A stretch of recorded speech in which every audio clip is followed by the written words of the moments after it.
الحمد لله رب العالمين والصلاة والسلام على أشرف الأنبياء وسيد المرسلين سيدنا ومولانا محمد وعلى آله وأصحابه أجمعين.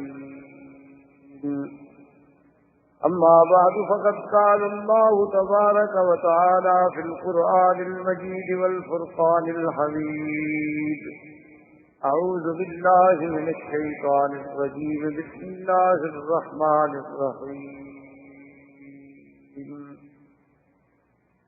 انفروا خفافا وثقالا فجاهدوا بأموالكم وأنفسكم في سبيل الله ذلكم خير لكم إن كنتم تعلمون.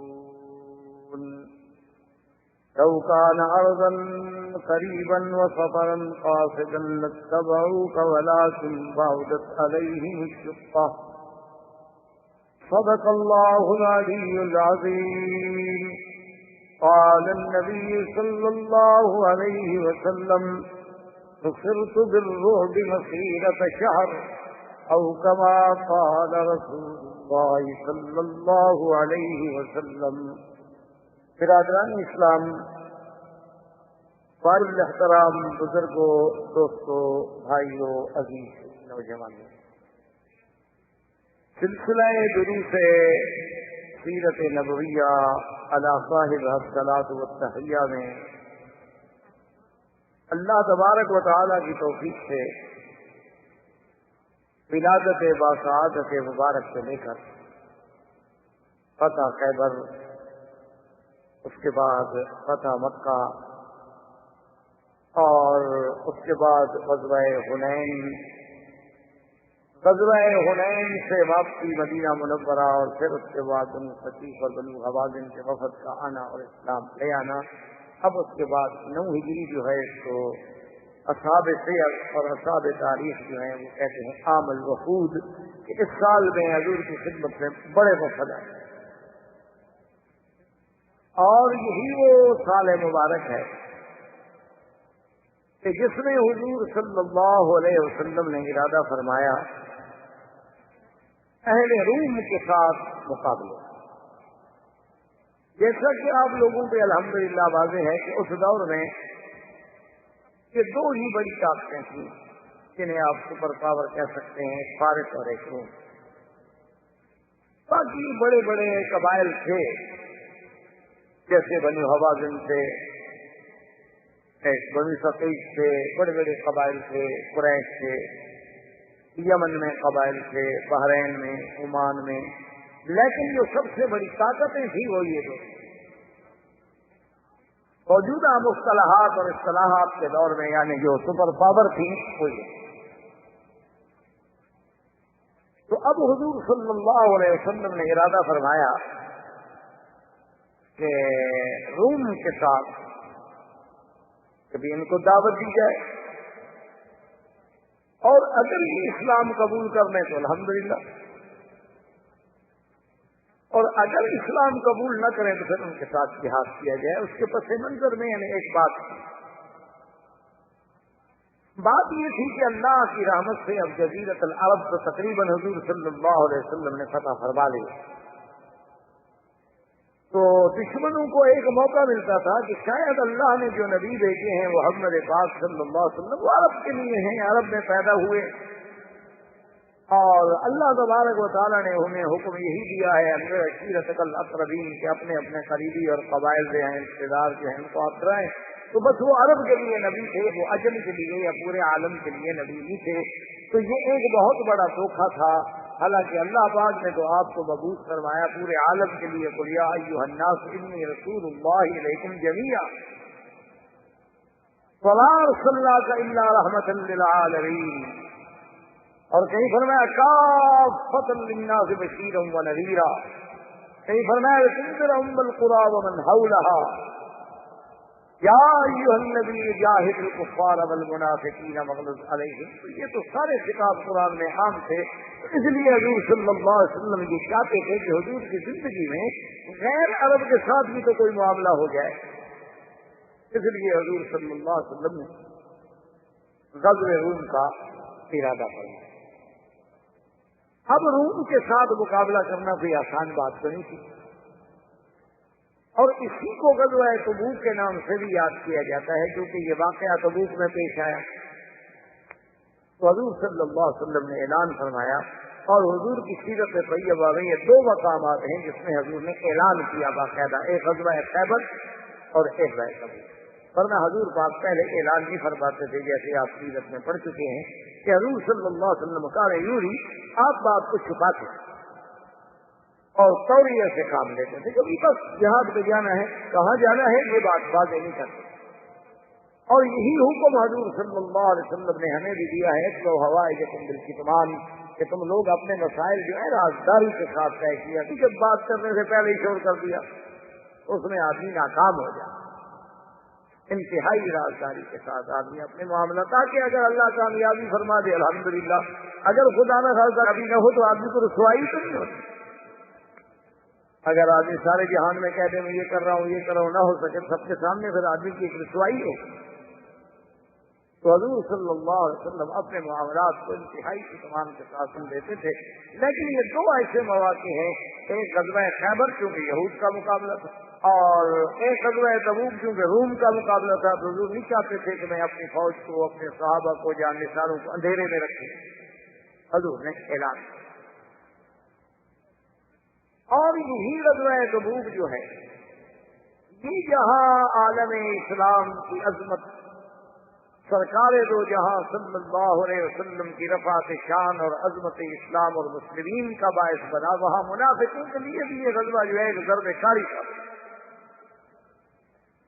کیونکہ جب حضور صلی اللہ علیہ وسلم نے اعلان کیا کہ ہم نے تبوک جانا ہے اور روم کے ساتھ جہاد ہے، اب جو لوگ منافق تھے وہ تو ظاہر سے اسلام لائے تھے، اندر تو اسلام تھا نہیں، نے کہا کمال ہے، روم کے ساتھ کون لڑ سکتے، تو اتنی بڑی طاقت ہے، ان کے بعد 2 لاکھ صرف فوج ہے، علاوہ ان کی آبادی کی، اور پھر وہ باقاعدہ فوج ہے، منظم، مرتب، ٹرینڈ، یہ نہیں ہے کہ کوئی لڑاکے چھڑاکے جوان ہیں، بس 50-100 آدمی ہیں تو بہادر ہیں بس لڑ پڑیں گے، وہ تو باقاعدہ ہے، نظم ہے، ان کی فوج ہے، ان کا بادشاہ ہے، ان کے وزارت دفاع ہے، ان کے جنرل ہیں، ان کے کمانڈر ہیں، ان کا نظم ہے۔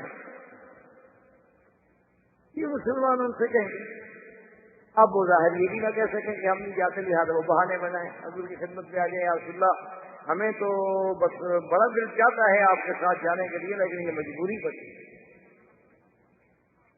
حتیٰ کہ ایک شخص کا جد بن قیس، شاید آپ کو یاد ہوئی، وہی آدمی تھا جو صلح حدیبیہ کے موقع پہ جب بیعت کا وقت آیا تھی انہوں نے بیعت نہیں کی، تو جد بن قیس جو ہے اس کو اور تو کوئی بہانہ نہ بنا، وہ حضور کی خدمت میں آیا اور کہنے لگا کہ رسول اللہ صلی اللہ علیہ وسلم آپ نے اعلان فرمایا ہے روم کے خلاف جہاد کا، جنگ کا، اور روم جو تھے یہ بنو الاسفر کہلاتے تھے، اور ان کے آنکھیں جو ہیں نا یہ پیلی تھی بجائے سیاہ ہونے کے، ہلکا یلو کلر۔ تو کہنے لگا حضور میں نے سنا ہے کہ روم کی عورتیں جو ہیں بڑی خوبصورت ہوتی ہیں اور بڑا جمال ہوتا ہے، اور میں ایک ایسا آدمی ہوں کہ میں ہر چیز سے ستا ہوں، لیکن عورت سے مجھ کو صبر نہیں ہو سکتا، اور اگر میں وہاں چلا گیا جنگ کے لیے اور وہاں کی خوبصورت عورتیں میرے سامنے آ گئی، میں گرفتلا ہو گیا، میرا تو دین خراب ہو گیا، یہاں میں نے مدینے میں کم از کم اپنا دین تو بچایا ہوا ہے، اس ڈر سے میں نہیں جاتا، ورنہ میں چاہتا تو ہوں کہ میں چلوں۔ اگر آپ چاہتے ہیں کہ میں میرا دین اور میں فتنے میں مبتلا ہو جاؤں، میں خیال حضور صلی اللہ علیہ وسلم ٹھیک ہے نہ جاؤ۔ اسی طرح کئی منافقوں نے آ کر حضور صلی اللہ علیہ وسلم کے سامنے بہانے بنائے، جن کے بارے میں اللہ نے قرآن میں بڑی تفصیل سے ان واقعات کا ذکر کیا کہ فاللہ عنک لما حتى يتبين لك الذين صدقوا وتعلم الكاذبين۔ محمد عربی صلی اللہ علیہ وسلم، اللہ نے آپ کو معاف تو کر دیا، لیکن آپ ان کو کیوں اجازت دیتی؟ آپ ان کو اجازت نہ دیتے تو بات کھل جاتی ہے، آپ کہتے کہ نہیں چلو، اب آپ نے بظاہر تو اجازت دے دی، ان کے بعد تو بہانہ ہاتھ آ گیا کہ جی ہم نے تو اجازت لی ہے نا حضور صلی اللہ علیہ وسلم سے کہ ہم جنگ میں نہیں جا سکتے۔ اللہ نے فرمایا میرا بندی یہ جو آ کر آپ سے بہانے کر رہے ہیں نا، کہ قسمیں کھا رہے ہیں کہ اگر ہم طاقت رکھتے ہیں اور ہمارے پاس طاقت نہیں ہے، حالات نہیں، اللہ نے فرمایا اللہ یشهد المنافقین کاذبون، جھوٹے جھوٹ۔ اور اس کے بعد حضور صلی اللہ علیہ وسلم نے اعلان فرمایا کہ تمام صحابہ سے کہ بھئی یہ غزوہ جو ہے کیونکہ ایک بڑا عظیم غزوہ ہے اور اس میں ہمارا شرکت کرنا جو ہے اس کے لیے مالی طور پر بھی جہاد کرنا ہے، تو کچھ چندہ جمع کیا جائے، جس سے علماء نے حضور کی سیرت سے یہ سبق حاصل کیا ہے کہ ایسے مواقع پر مسلمانوں کا چندہ کرنا جو ہے یہ بھی سنت ہے، کسی دین کے کام کے لیے چندہ کرنا اس شریعت میں حرام نہیں بلکہ سنت ہے۔ شرط یہ ہے کہ آگے اس کا استعمال جو ہے وہ پوری ذمہ داری کے ساتھ کیا جائے، ورنہ بذات ہی چندہ کرنا عیب نہیں ہے۔ جیسے لوگ بات کہہ دیتے ہیں دیکھو جی مولوی مدرسوں کے لیے چندہ کرتے ہیں، یتیم خانے کے لیے چندہ، یہ تو سنت رسول ہے۔ ہاں اگر کوئی آدمی چندہ کرنے کے بعد غیر ذمہ داری کا ثبوت دیتا ہے اور مال میں خیانت کرتا ہے تو الگ جرم ہے، وہ تو اگر آپ ایسے بھی خیانت کریں تو جرم ہے۔ حضور صلی اللہ علیہ وسلم نے جب چندے کا اعلان فرمایا تو ایک آدمی نے، ایک اعرابی تھا، وہ اپنا بہت سارا مال لے کے منافق بھی ایسے ہوئے، تو منافقوں نے اعتراض کیا کہ دیکھو جی عجیب آدمی ہے، سارے گھر کا مال اٹھا کے لے کے آگے، یہ کوئی بات ہے کہ سارا گھر لٹا دو اور خود بھوکے رہ جاؤ؟ یہ تو ریا کر رہا ہے، دکھلا رہا ہے لوگوں کو یہ میں بڑا فقیر ہوں۔ جب دشمن نے اعتراض کرنا ہے،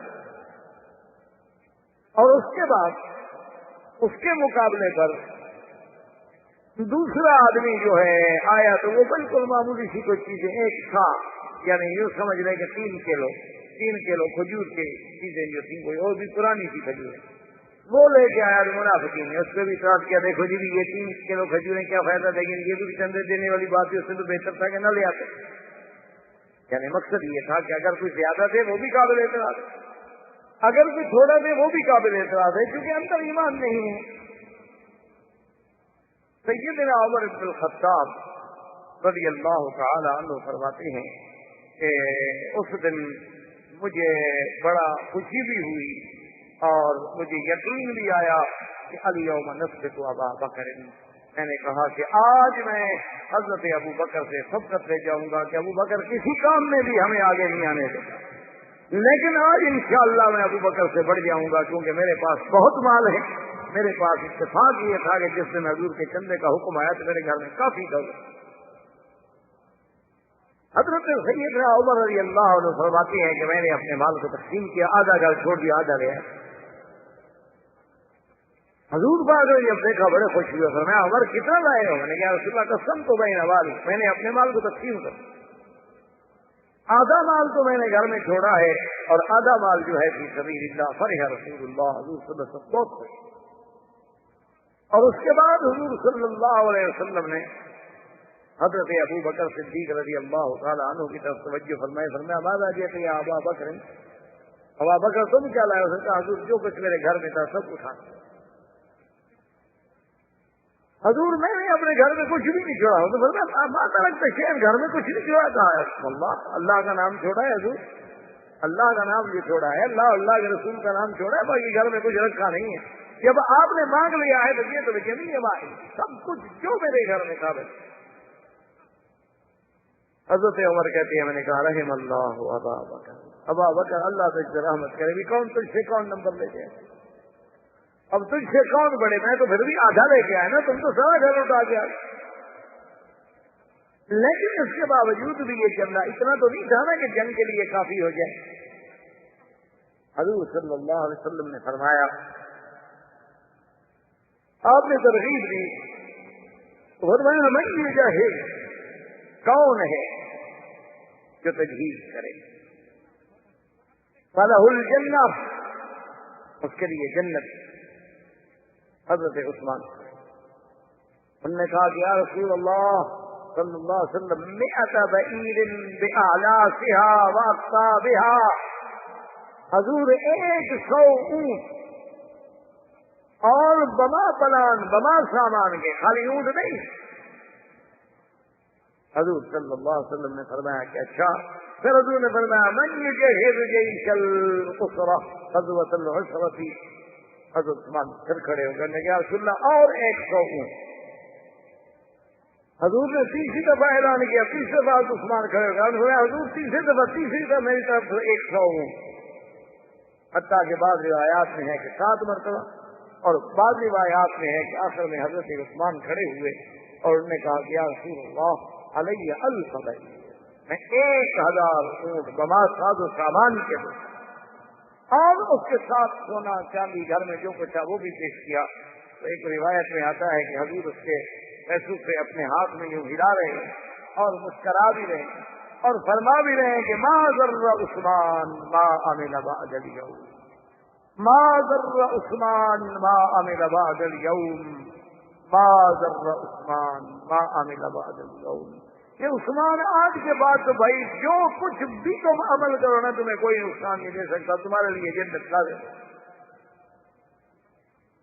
اس طرح حضور صلی اللہ علیہ وسلم نے غزوہ تبوک کے لیے اپنے جیش کو تیار فرمایا، اور سیر میں اور تواریخ میں یہ بات ثابت ہے کہ اس وقت حضور کے ساتھ جانے والا لشکر جو ہے وہ 30,000 پر مشتمل، اور یہ مسلمانوں کی بہت بڑی تعداد تھی کہ 30,000 کا لشکر جرار جو ہے وہ غزوہ تبوک کے ارادے سے نکلا۔ حضور صلی اللہ علیہ وسلم نے مدینہ منورہ پر اپنی عدم موجودگی میں، کیونکہ حضور کو اب تشریف لے جا رہے تھے غزوے سے، حضور پاک نے اپنی عدم موجودگی میں امیر بنایا سیدنا علی رضی اللہ تعالیٰ عنہ، استخلف علی المدینہ، حضرت نے مدینہ منورہ پر آپ کو امیر بنایا کہ میری عدم موجودگی میں آپ یہاں امیر ہوں گے، نماز، معاملات، نظام سب آپ کی ذمہ داری ہے۔ ابو بکر، عمر، عثمان تو سب حضور کے ساتھ رضوان اللہ علیہ۔ منافقین کو موقع ملا، منافقوں نے حضرت علی رضی اللہ تعالیٰ عنہ کو ایسا ایسا یہ کہنا شروع کر دیا کہ استسقا لک رسول اللہ، معلوم ہوتا ہے اب تم حضور پہ بوجھ بن گئے ہو، اس لیے حضور تمہیں پیچھے چھوڑ کے جا رہے ہیں، مطلب دیکھو یہ موقع ہے، روم کا مقابلہ ہے، ابو بکر، عمر، عثمان سب کو تو ساتھ لے جا رہے ہیں اور آپ کو بچوں میں چھوڑ کے جا رہے ہیں۔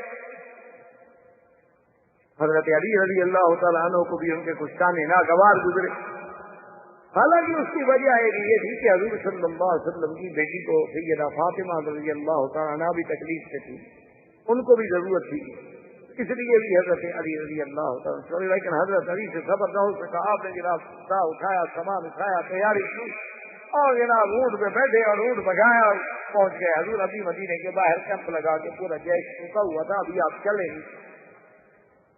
حضور صلی اللہ علیہ وسلم نے جب دیکھا کہ سیدنا علی رضی اللہ تعالیٰ عنہ آ گیا تو فرمایا ماذا جاء بک یا علی،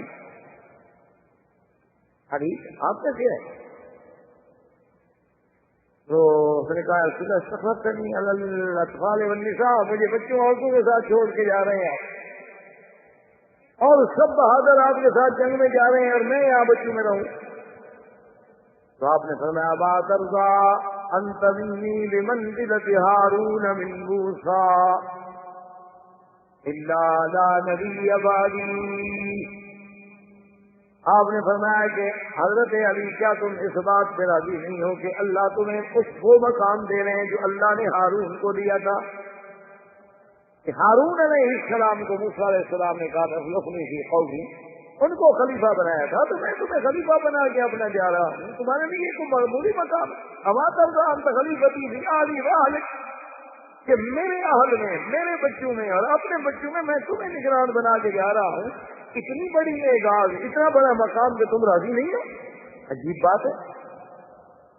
اور دیکھیں حضور پاک نے کتنی بڑی بات کہہ دی کہ انت منی بمنزلۃ ہارون من موسیٰ، کہ تم میرے بعد ایسے ہو جیسے موسیٰ علیہ السلام اور ہارون، لیکن ساتھ یہ بھی فیصلہ کر دیا کہ کہیں ایسا نہ ہو کہ ہارون تو نبی تھے، کہیں کوئی دنیا میں کوئی بندہ، کوئی فرقہ باطلہ، کوئی قادیانی، کوئی مسیلمۃ الکذاب، کوئی کذاب پنجاب، کوئی دجال پیدا ہو کر یہ بھی نہ کہہ سکے کہ ہاں حضور کے بعد اتنا بھی ہو سکتا ہے، حضور نے وہی درجہ دیا نا موسیٰ علیہ السلام والا جو ہارون کا درجہ تھا، حضور نے فرمایا لیکن یہ بات یاد رکھو لا نبی یا بعد، میرے بات نبوت نہیں، تم ہارون جیسے خلیفے بنے تھے، خلیفہ تو ہو لیکن نبی نہیں۔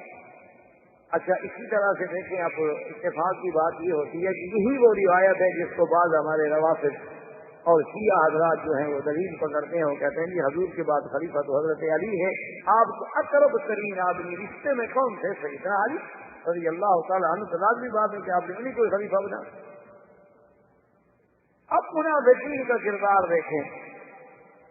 منافقین نے عبداللہ ابن ابی کی ریاست میں جو منافقوں کا سردار تھا، انہوں نے بھی مدینہ منورہ سے باہر نکل کے ایک کیمپ لگایا اور اپنے سارے لوگوں کو وہاں لے آئے۔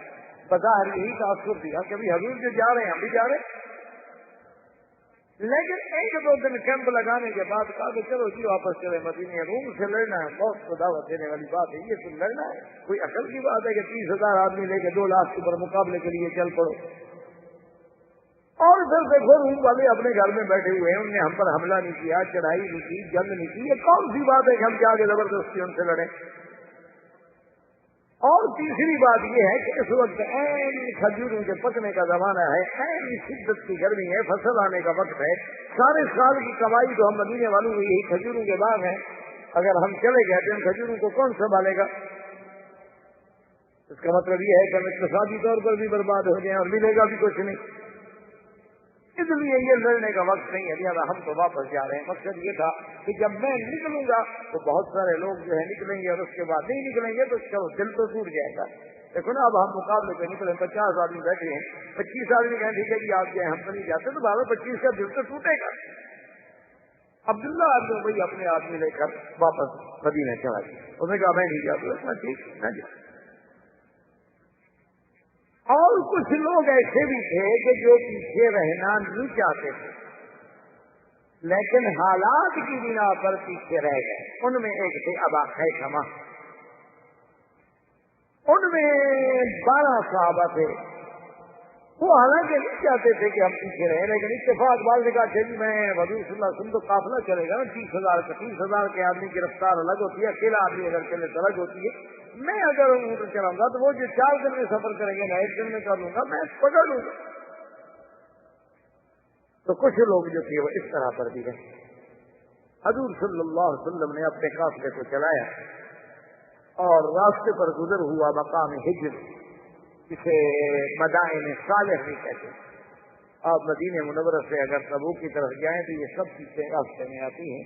مقام ہجر پہ جب پہنچے، مدائن صالح میں پہنچے، تو صحابہ نے جب پڑاؤ کیا تو فوری طور پر صحابہ نے وہاں جو پانی تھا پانی بھرا اور اس سے آٹا بنایا، کسی نے کھانا بنایا، کسی نے کچھ کیا۔ حضور صلی اللہ علیہ وسلم کچھ لیٹ پہنچے، جب حضور صلی اللہ علیہ وسلم تشریف لائے، انہوں نے بھائی کیا کر رہے ہیں؟ انہوں نے کہا حضور پڑاؤ کیا ہے اور کھانا وانا پکا رہے ہیں۔ تمہیں نہیں پتا؟ ہمارا عالم آبوں کے عذاب، یہ تو وہ جگہ ہے جہاں اللہ کا عذاب اترا ہے، تم اللہ کے عذاب کی جگہ پہ بیٹھ رہے ہیں، عجیب بات نہیں۔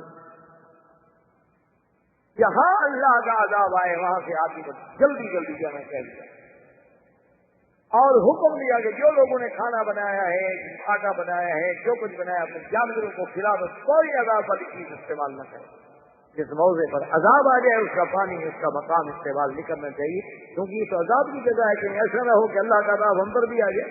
تو سب جانوروں کو کھلا دیا گیا، آگے چلے جب اس مقام سے نکل گئے تو صاحب نے کہا رسول اللہ علیہ وسلم ہمارے پاس تو پانی نہیں ہے، 30,000 کا لشکر ہے۔ ودعا رسول اللہ صلی اللہ علیہ وسلم، حضور نے ہاتھ اٹھائے اور دعا کہ اللہم اسقنا، کیا اللہ آپ ہمیں پانی دیں، ہمارے پاس پانی نہیں۔ صحابہ کہتے ہیں کہ واللہ ما رأینا صحابۃ فی السماء، ہم نے آسمان میں کوئی بادل کا ٹکڑا بھی نہیں دیکھا تھا، لیکن ابھی حضور نے ہاتھ نیچے بھی نہیں گرائے تھے کہ بادل گھر کے آ گیا، بارش شروع ہو گئی، ہم نے پانی پیا، جانوروں کو پلایا، برتنوں میں بھرا، غسل کیا، اتنا پانی۔ اور خدا کی شان یہ صحابہ کہتے ہیں اللہ کی قسم ہے، جب ہم سب لے کے چلے تو جتنے علاقے میں ہمارا وہ 30,000 کا لشکر تھا، صرف وہی بارش ادھر ادھر، اور کسی جگہ ایک قطرہ پانی کا بھی نہیں۔ یہ معجزہ تھا رسول اللہ صلی اللہ علیہ وعلا آلہ واصحابہ وسلم تسلیما کثیرا کثیرا۔ حضور صلی اللہ علیہ وسلم اور آگے بڑھے۔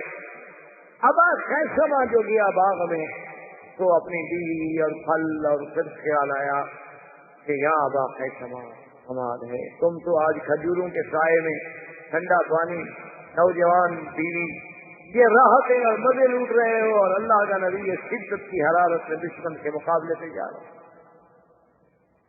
اسے سے وہی فرق. اور میں نے بیوی سے کہا کہ میرے غلام سے کہو کہ سواری تیار کرے, سامان تیار کر لے آؤ. میں اب اندر آنا بھی نہیں چاہتا, اللہ علاج وہی صرف سواری پہ بیٹھا اور سواری دوڑائی. اب جناب جب دور سے آتا ہوا لوگوں نے دیکھا تو کہاں سے کوئی سوار ہے, انہوں نے فرمایا کچھ ابا خیسما, خدا کرے ابا خیسما ہی ہے. تھوڑی دیر گزری تو ابا خیسما آگے کہا یا رسول اللہ, میں آپ کے ساتھ نماز آتا سب نے کہا تو کوئی ضرورت نہیں, لیکن بس میں ابھی جاتا ہوں اور ابھی جاتا ہوں اور ابھی جاتا ہوں. آپ نے فرمایا آپ تم آ گئے ہو, اللہ تبارک و تعالیٰ تمہاری غلط کی ہے. اور اسی طرح سیدنا ابی ذر رضی اللہ تعالی عنہ جو ہے, خدا کی قدرت ہے, ان کی اونٹنی جو تھی وہ بیمار ہو گئی, وہ چلنے میں پیچھے رہ گئی, قافلہ آگے نکل گیا, ابو ذر پیچھے. اب کچھ لوگ منافقین ساتھ بھی تھے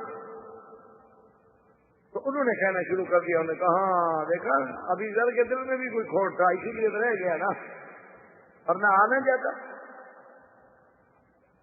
حضور صلی اللہ علیہ وسلم نے فرمایا کہ سنو, ان کان خیرن, اگر اس کے دل میں بھلائی ہے تو آ جائے, اور اگر اس کے دل میں بھلائی نہیں ہے تو ارحمکم اللہ, پھر اللہ نے اس سے نجات دی. اچھا ایک آدمی کے دل میں ہمارے لیے خیر بھی نہ ہو تو ہمارے ساتھ ہوگا تو کیا فائدہ ہوگا, اس سے تو دیتے رہے کہ وہ نہ ہو ہمارے ساتھ. حضرت ابی ذر کہتے ہیں کہ میں نے کوشش کی اونٹنی کو چلانے کی لیکن میری اونٹنی اتنی بیمار, اتنی معذور تھی نہیں چلی. تو حضرت ابو ذر رضی اللہ تعالی عنہ فرماتے ہیں کہ میں جناب حیران ہو گیا, کیا کروں. پھر میں نے اپنی اونٹنی کو چھوڑ دیا, سامان بھی جتنا چھوڑا کر سکتا تھا معمولی سا لے لیا اور پیدل. میں نے کہا اب قافلے کو چھوڑتا نہیں ہوں, پیدل چلتا ہوں. موت آ گئی تو اللہ کی مرضی. اب قافلہ 30,000 اونٹوں میں جا رہے ہیں اور ابھی سب پیچھے اکیلا پیدل جا رہا ہے. اچھا وہ تو رات کے دن پڑاؤ بھی کرتے ہیں, آرام بھی کرتے ہیں, لیکن ابھی تک کوئی آرام نہیں کر رہا, چل رہا ہے. کافی دیر کے بعد ایک مقام پہ حضور صلی اللہ علیہ وسلم بیٹھے تھے, تشریف فرما تھے, تو دور سے ایک آدمی چلتا ہوا آیا. اب ہر آدمی اپنی رائے دے رہا ہے, کوئی کہہ رہا ہے یار فلاں بندہ لگتا ہے, کوئی کہتا ہے فلاں بندہ لگتا ہے. حضور نے فرمایا کن ابا ذر, خدا کرے کہ ابا ذر. تھوڑی دیر دوسری قدم ابی ذر ابھی ذر آ گیا تو میں کیا ہو گیا. میں نے کہا رسول اللہ میری تو اونٹنی بیمار ہو گئی. آخر میں نے اونٹنی چھوڑ دی. حضور صلی اللہ علیہ وسلم نے فرمایا یمشی وحدہ ویموت وحدہ ویبعث وحدہ. ابو ذر میرا ایسا ہے کہ چلتا بھی اکیلا ہے, جب موت آئے گی تب بھی اکیلا ہو, اور جب قبر سے اٹھے گا تب بھی اکیلا ہوگا. یہ تو ہے ہی ابھی, کیونکہ حضرت ابو ذر جو تھے یہ بڑے زاہد آدمی تھے, اتنا آدمی تھے کہ یہ یعنی اپنے اجتہاد کے اعتبار سے یہ دوسرا کپڑا رکھنے کے بھی قائل تھے. کہتے دوسرا جوڑا حرام, بس جو پہنا ہوا ہے ٹھیک ہے بس. اچھا ابھی کھانا بچ گیا کل کے لیے رکھو, کیا بھی حرام ہے. کوئی گھر میں کم سے کم خرچہ تو رکھ لیں, میں نے کہا یہ رکھنا بھی حرام ہے. بس جو اللہ نے دیا ہے کھا لو, باقی خیرات کر دو, کل کا دیکھا جائے گا. اسی لیے حضرت ابی ذر رضی اللہ تعالیٰ عنہ کے اس اجتہاد اور زہد اور تقوی کو دیکھ کر حضرت عثمان نے اپنے زمانے میں منت کی. انہوں نے کہا حضرت ابی ذر آپ کے ساتھ کوئی نہیں گزارا کر سکتا, اور آپ اصحابی رسول ہیں, آپ کا انکار بھی کوئی نہیں کر سکتا. مہربانی کریں آپ مدینے سے باہر رہیں, آپ کے فتوے پر نہیں چل سکتی دنیا.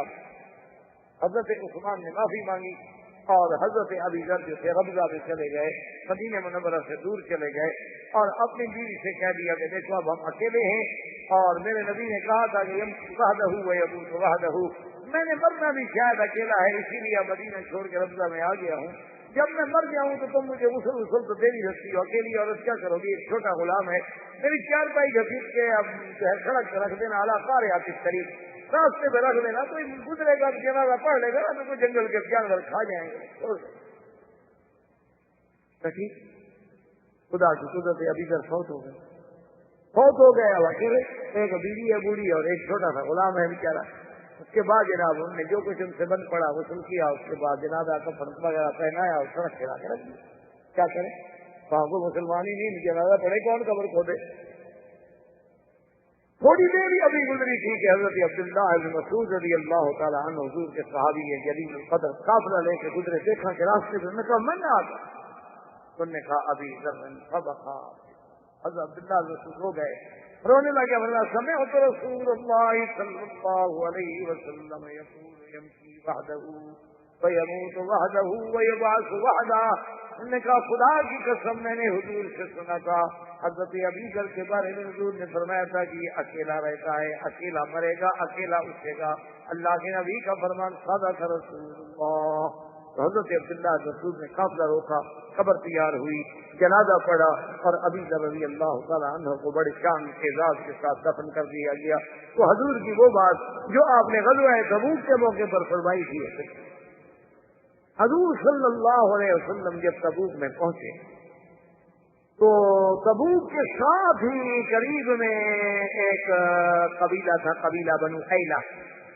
حضور نے حکم دیا خالد کو ان پہ چڑھائی کرو. خالد نے چڑھائی کی. انہوں نے کہا جی ہم جزیہ دیتے ہیں، ہم ڈرتے نہیں. وہ جزیہ دینے سے راضی. اس کے بعد حضور نے فرمایا خالد ایک قریب اور قبیلہ ہے دومۃ الجندل، اور ان کا جو بادشاہ ہے اس کا نام ہے اکیدر. اکیدر دومۃ الجندل جو ہے وہ شکار کا بڑا رسیا، اور اس کو زیادہ عادت ہے کہ وہ بکرے واحد، ایک تو گائے ہوتی ہے نہیں جو ہمارے یہاں اپنے گھروں میں ایک ہوتی ہے گائے جسے ہم کہتے ہیں جنگلی گائے، عرب اس کو کہتے ہیں بکر الوحش. بعض لوگ اسے نیل گائے بھی کہتے ہیں. اس کا بڑا وہ شکار کا عادی ہے. تم جاؤ گے دیکھو کہ شکار میں کہیں نہ کہیں تمہیں مل جائے گا. تو حضرت خالد اپنے سپاہی لے کے بڑھے تو جنگل والوں کو بھی پتہ لگ گیا کہ ہم پر حملہ ہونے والا. ان کا بڑا قلعہ تھا، وہ قلعے میں اسیر ہو گئے. اب قلعے کی چھت پہ کھڑا ہے وہ قیدر اپنی بیوی کے ساتھ جو ان کا بادشاہ تھا. خدا کی قدرت دیکھو کہ 20-25 نیل گائے بکر الواحد جو ہے نا 20-25 کا ریڈر پورے کا پورا آ رہا ہے اور آ رہا ہے اور آ رہا ہے اور اسی طرح قریب آ رہا ہے جدھر ان کا وہ سمے حضرت خاص دور کھڑے دیکھ رہے ہیں. میں کہا سادہ کا رسول اللہ. حضور نے سچ فرمایا یہ بکر الواحد تو آ گئی لیکن وہ شکاری تو ابھی تک نہیں نکلے.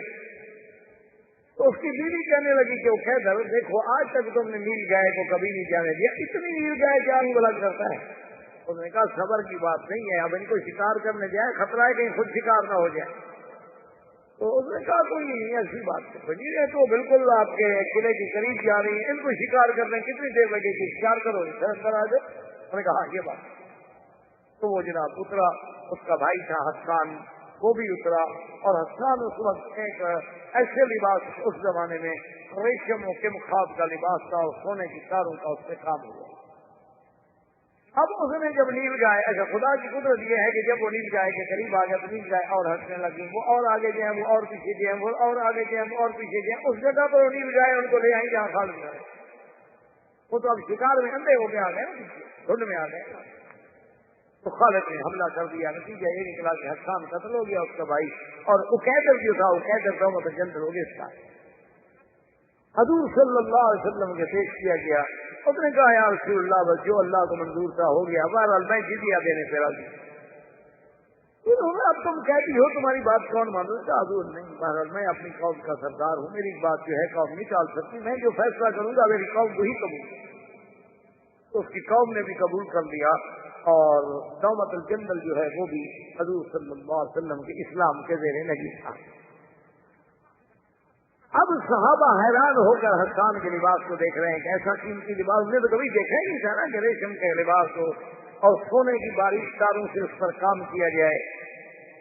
تو حضور نے فرمایا لبنادیل سعد فی الجنت خیر منها. میں کیا دیکھ رہے ہیں میرے ساتھ جو صحابی فوت ہو گئے نا ان کے جنت میں جو ناک صاف کرنے کے رومال ہے نا وہ بھی 1 کروڑ درجے دیکھ رہے ہیں. کیا دیکھ رہے ہیں؟ یہ معمولی چیز ہے. اور اس کے بعد حضور صلی اللہ علیہ وسلم نے اپنا پیغام بھیجا ہرقل روم، اور اس نے آپ نے لکھا ہرقل کو انی ادعوک الی جنت ارضها السماوات والارض اسلم والا فعلیک اسم العریسیین. حضور نے خط لکھا ہرقل کو. جب خط پہنچا خط پڑھنے کے بعد چونکہ ہرقل جو ہے وہ صرف بادشاہ نہیں تھا بلکہ تورات و انجیل کا عالم بھی. اس نے اپنی قوم کو بلایا، اپنے اوسا کو بلایا، اپنے جنرل کو بلایا، اپنے احبار کو بلایا. اس نے کہا دیکھو ایک خط آیا ہے. انہوں نے کہا تو پھر انہوں نے کہا تم جانتے ہو کہ میں تورات کا عالم ہوں. میں نے کہا پھر میرا مشورہ یہ ہے کہ پہلے ہم اس خط کا جواب دیتے ہیں اور کوئی ایسا ذہین آدمی چنو کہ جو مذہب نصرانیت پر بھی پکا ہو لیکن ہو بھی عرب، رومی نہ ہو، عرب، اور زبان پر بھی اس کو پورا پورا قبول، ایسا آدمی ہو۔ اگر ایسا کوئی آدمی مل جائے تو اس کو میں بھیجتا ہوں حضور صلی اللہ علیہ وسلم۔ تو ایک شخص کا تنوخی، ایک رجل شاب اور بڑا خوبصورت، بڑا جمال اور انتہا درجے کا ذہین آدمی تھا، اور اپنے مذہب پر بھی پختہ تھا۔ اس کو ہرقل نے بلایا، اس نے کہا کہ دیکھو تم حضور صلی اللہ علیہ وسلم کی خدمت میں جاؤ، میرے سلام کہو، میرا خط لے جاؤ، اور 3 نشانیوں پر خصوصی توجہ دینی ہے کہ سب سے پہلے تو ایک یہ یاد رکھنا کہ حضور تم سے جو آپ نے مجھے خط بھیجا ہے اس رسالے کے بارے میں کچھ پوچھتے ہیں کہ میں نے جو خط بھیجا تھا اس کا کیا جواب ہے۔ اور دوسری بات یہ پتا کرنا ہے کہ حضور صلی اللہ علیہ وسلم اپنی اس گفتگو میں کوئی رات کا ذکر کرتے ہیں، رات کے بارے میں کچھ تو، اور تیسری بات یہ ہے کہ حضور صلی اللہ علیہ وسلم جو ہے ان کے 2 کندھوں کے درمیان میں ایک مہر ہے، نبوت کی نشانی ہے۔ یہ 3 چیزوں کو دیکھنا ہے، اگر یہ 3 چیزیں مل جائیں تو انہ نبی، وہ سچا نبی، اور اگر یہ 3 چیزیں نہ ملیں تو پھر وہ نبی نہیں ہے، پھر ہم مقابلہ۔ اس نے کہا ٹھیک۔ تو تنوخی جو تھا وہ ہرقل کا خط لے کر حضور صلی اللہ علیہ وسلم کی خدمت میں پہنچا۔ حضور صلی اللہ علیہ وسلم نے اس کو اجازت دے دی، ملاقات کی، بڑا لمبا واقعہ بنا حضور کی خدمت سے وہاں سے جوں آ کے وہ بیٹھا تو حضور نے سب سے پہلے وہ سوال کیا، آپ نے فرمایا کہ تنوخی ما فعل الهرقل برسالتی، تمہارے بادشاہ نے میرے خط کے بارے میں کیا کیا؟ ہاں، بادشاہ نے کہا تھا دیکھنا کہ یہ بات پوچھیں گے، پہلی نشانی تو کھڑی ہو گئی۔ تو اس نے کہا امسکھا یا رسول اللہ، اس نے کہا حضور انہوں نے خط آپ کر دیا، آج اس کے ساتھ پڑھا ہے، مجھے بھیجا ہے، جواب دیا۔ حضور نے فرمایا ولکن مزقھا فارس فمزق اللہ ملکہ، آپ نے فرمایا لیکن فارس کے بادشاہ نے میرے خط کو ٹکڑے ٹکڑے کر دیا، اللہ نے اس کے ملک کو ٹکڑے ٹکڑے کر دیا، لیکن تمہارے بادشاہ نے امسکھا فامسک اللہ ملکہ، تمہارے بادشاہ نے میرے خط کا احترام کیا ہے، اللہ اس کے ملک کو باقی رکھا۔ اور اس کے بعد اس نے کہا کہ حضور آپ نے ہمارے بادشاہ کو جو دعوت دی ہے نا، اس نے لکھا ہے کہ جنت عرضها السماوات والارض، کہ میں تمہیں ایسی جنت کی طرف بلاتا ہوں جس کا عرض جو ہے یہ آسمان و زمین کو بچھائیں تو اس کا عرض بنے گا۔ اگر اتنی بڑی جنت ہے تو پھر آسمان زمین کی طرف جائیں گے، ہے کدھر؟ حضور نے فرمایا کہ تنوخی اب یہ بتاؤ اس وقت کیا ہے؟ اس نے کہا جی دن ہے، نظر میں عین اللیل، رات کی طرح۔ ہاں، ہرقل نے کہا تھا کہ حضور رات کا ذکر کریں گے، یہ دوسری نشانی بھی تو پوری ہو گئی۔ اس نے ہرقل کا خط دے دیا، اس نے کہا حضور میں چاہتا ہوں کہ کچھ دن آپ کی خدمت میں رہ جاؤں۔ آپ نے کہا کوئی بات نہیں، کیونکہ اب تنوخی یہ کہتا تھا کہ یہ میں کیسے جرت کروں کہ حضور سے کہوں کہ کپڑا آپ اتارے، میں وہ مہر دیکھنا چاہتا ہوں، آپ سے دوں، میں کیسے کہہ سکتا ہوں؟ ایک دن رہا، 2 دن رہا، 3 دن رہا، تو ایک دن حضور صلی اللہ علیہ وسلم نے بلا لیا، اس نے تنوخی کراؤ کتنے دن رہو گے؟ بھائی تم قاصد ہو، بادشاہ کا پیغام لے کے آئے ہو تو جا کر جواب نہیں دینا بادشاہ کو۔ انہوں نے کہا حضور میں چاہتا ہوں کہ کچھ دن، آپ نے سنا یہ مہر دیکھنا چاہتے ہیں، چلو یہ دیکھ، آپ نے کپڑا نیچے کر دیا، اٹھا اور دیکھا مہر کو، جب تو ہرقل میرے بادشاہ نے کہا تو ٹھیک تھا، یہ 3 نشانیاں مل گئی۔ انہوں نے کہا حضور اب میں جاتا ہوں۔ اچھا کیا؟ اور میں نے اچھا اتنی علامات دیکھنے کے بعد تم اسلام قبول نہیں کرتے ہو؟ انہوں نے کہا حضور میرے یہ دل میں صداقت تو آپ کی آ چکی ہے، لیکن انی رجل من قومی، آخر میں ایک قوم کا آدمی ہوں، جب تک میری قوم فیصلہ نہ کرے میں اکیلا فیصلہ نہیں کر سکتا۔ ٹھیک ہے جی، واپس آ گیا، ہرقل کو آگے بتایا۔ ہرقل نے کہا واللہ انہ لنبی، خدا کی قسم وہ اللہ کا نبی۔ ہرقل نے اب سارے جنرل، سارے بڑے بڑے عمائدین، مدنی، سول، فوجی، سب کو بلایا، اس نے کہا دیکھو بات اگر میری بات مانتے ہو تو 3 باتیں ہیں، ان میں سے کوئی ایک بات مان لو۔ میں نے کہا کیا؟ انہوں نے کہا پہلی بات تو یہ ہے کہ اب سب مسلمان ہو۔ کیوں؟ نے کہا جب وہ اللہ کا سچا نبی ہے، سب نشانیاں مل گئی ہیں تو یہ گزر ہے۔ ہم تو اولاد و انجیل پڑھنے والے لوگ ہیں، ہم جانتے ہیں کہ ایک نبی نے آنا تھا، وہ آ گیا۔ انہوں نے کہا نہیں ہم اسلام سے۔ انہوں نے کہا اچھا بات سنو، اگر اسلام تمہیں قبول نہیں ہے تو پھر جزیہ دے دو، مسلمانوں کے بعد گزار بن جاؤ، جزیہ دو اور مسلمانوں سے سلوک کرو۔ انہوں نے کہا کمال ہے، ساری دنیا ہمیں جزیہ دیتی ہے، ہم سپر پاور ہیں، اب ہم مسلمانوں کو جزیہ دیں، ٹھیک ہے؟ یہ تو ممکن ہے۔ تو اس نے کہا اچھا اب تیسری بات یہ ہے، اگر یہ دونوں باتیں نہیں مانتے ہو تو پھر میری ایک تیسری بات مانو۔ انہوں نے کہا وہ کیا؟ اس نے کہا کہ میری رائے یہ ہے کہ لا تقاتلوا ہو، اس کے ساتھ جنگ نہ کرو۔ انہوں نے کہا پھر جنگ نہ کرے تو کیا کریں آخر، کیسے؟ انہوں نے کہا کچھ سلو کا راستہ نکالو، جنگ نہ کرو۔ واللہ انہ لنبی، خدا کی قسم وہ اللہ کا نبی ہے اور نبی سے کوئی جنگ نہیں، آپ جنگ آپ مارے گئے۔ انہوں نے کہا اچھا ہم تیسری بات تیری مانتے ہیں کہ ہم جنگ نہیں کریں۔ تو ہرقل نے حضور کو پیغام بھیجا، انہوں نے کہا حضور ہم جنگ نہیں کرنا چاہتے، آپ کے ساتھ صلح کے ساتھ رہنا چاہتے ہیں۔ حضور نے فرمایا ہم انتظار میں بیٹھے ہیں، آؤ مقام۔ نے کہا حضور آپ 2 سال بیٹھے رہے ہیں، جب سے کہا آپ تبوک میں بیٹھے ہیں، بالکل بیٹھے ہیں، ہم احترام کریں گے، ہم عزت کریں گے، ہم جنگ نہیں کریں گے آپ سے۔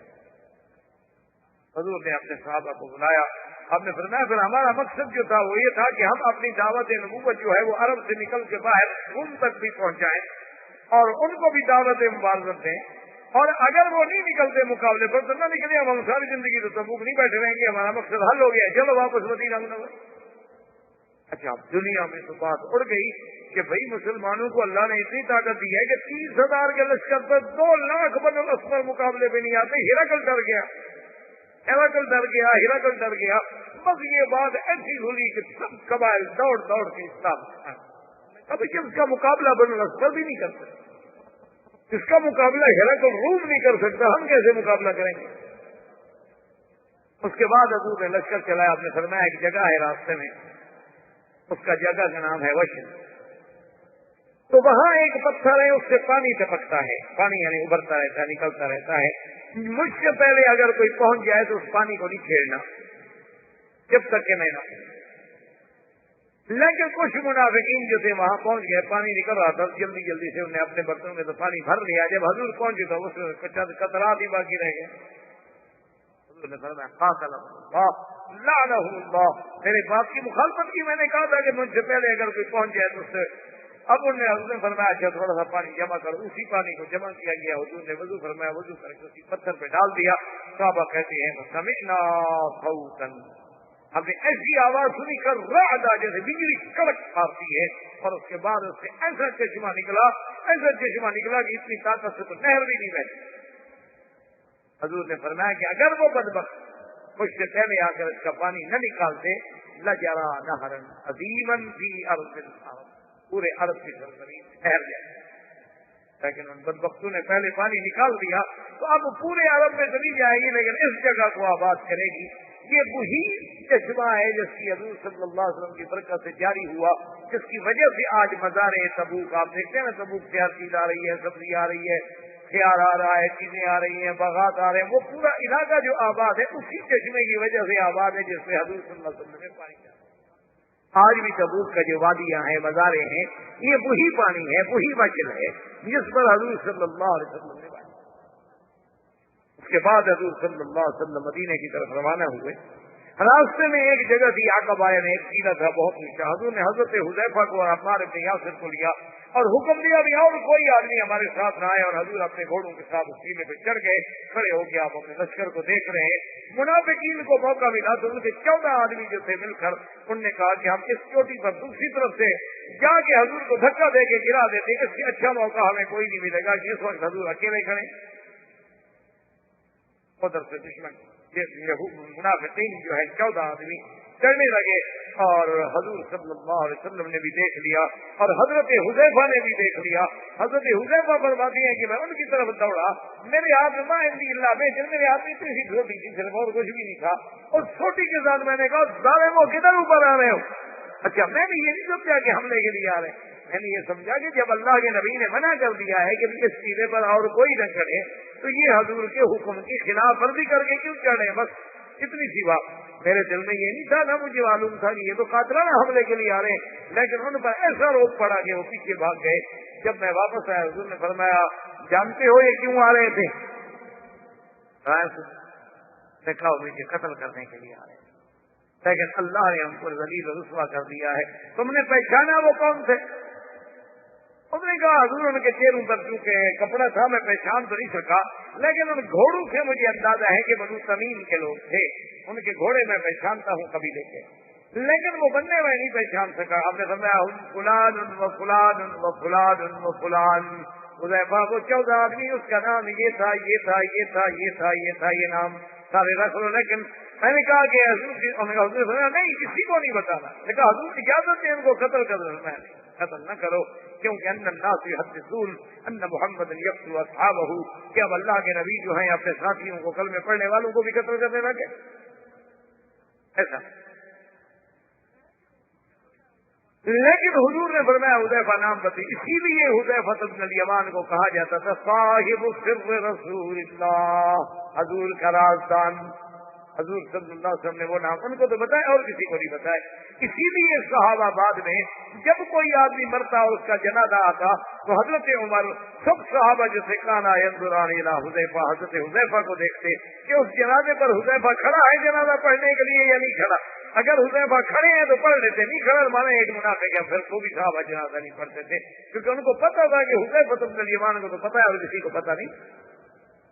حضور صلی اللہ علیہ وسلم واپس آئے اور اسی زمن میں یعنی جب حضور تبوک میں جا رہے تھے تو منافقون نے ایک اور سازش کی، مدینہ منورہ میں ایک مسجد بنائی۔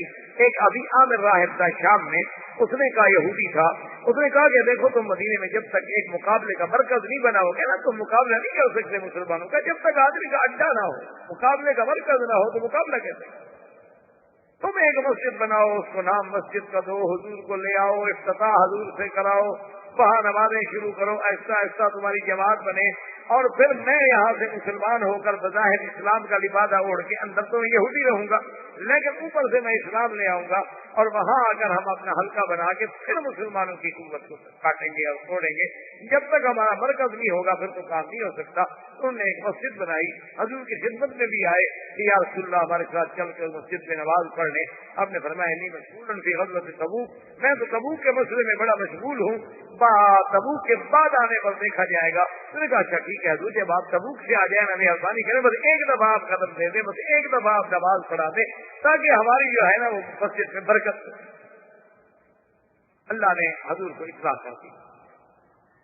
والذين اتخذوا مسجدا ضرارا وكفرا وتفريقا بين المؤمنين